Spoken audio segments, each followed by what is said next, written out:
Hello students, today we will continue our story on in an Indian journey.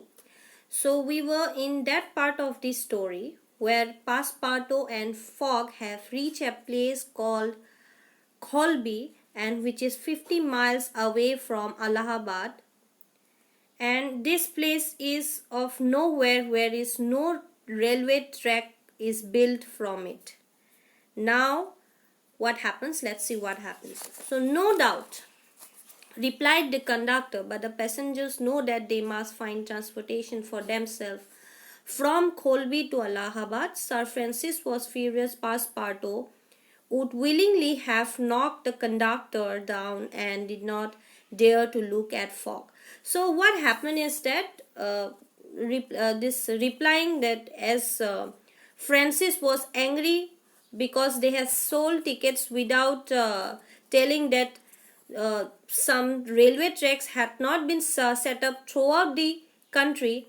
So he replied that no doubt it is like that, but the passengers have to, they know from the beginning only that there in certain places there is no railway track was built, and they have to go to find transportation, other transportation by themselves, so that they can travel from Kholby to Allahabad.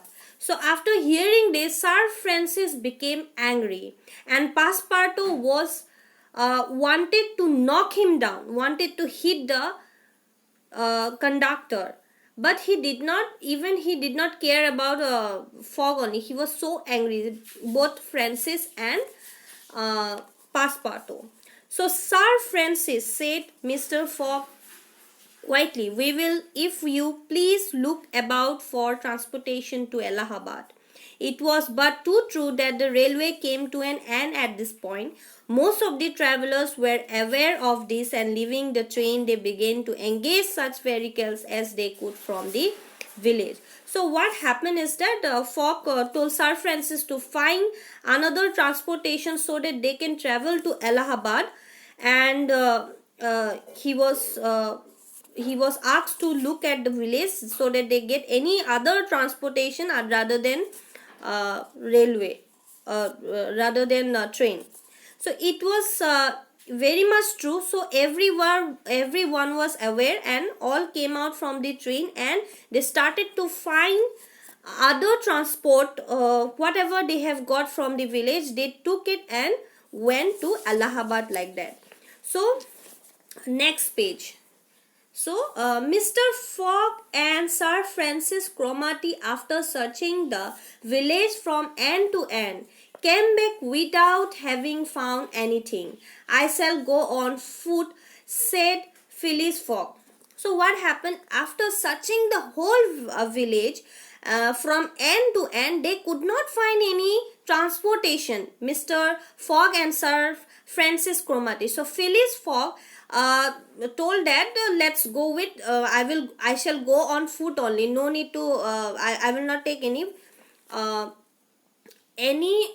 to transport, I will go by foot. So Passepartout, who had returned, just said, Monsieur, I think I have found a means of conveyance an elephant. Let's go and see the elephant, said Mr. Fogg. So what happened? Passepartout also was also searching for a transportation. So he gave the idea. So Monissieur is a French word which is pronounced as Monsieur, Monsieur. And he told him that, Monsieur, that let's go buy an elephant. I think it will be our transport. So Mr. Fogg told her, let's go and see the elephant, and we will travel by elephant if we get it. So they soon reach a small hut near which, within some high palings, was the elephant. Mr. Fogg decided to hire him. So they found a small hut where there was an elephant, and Mr. Fogg decided that we will hire the elephant, hire the guide, and we will go by the elephant to Allahabad. However, when Mr. Fogg told the owner that he wished to hire the elephant, the man refused. Phileas Fogg, without getting in the least upset, then offered to buy the elephant for £1,000. But the man still refused. At £2,000, the man yielded. So what happened that when they reached the small hut, they requested the owner to give to hire the elephant, but the man refused. He don't want to give the elephant. But Phyllis, without thinking about much more, thinking about it, and he just offered to buy the animal at £1,000. But then also the man still refused. So the Mr. Fogg decided that I will pay £2,000. Then the owner gave the elephant to him so that they could travel from Colby to Allahabad. It only remained now to find a guide, and at 9 o'clock they finally set out from the village. So it only remained now, means they took a guide from there, and at around 9 o'clock they started their journey from the village in an elephant from Colby to Allahabad. So this much today. I have completed the fourth chapter, An Indian Journey. So with this, thank you very much for watching.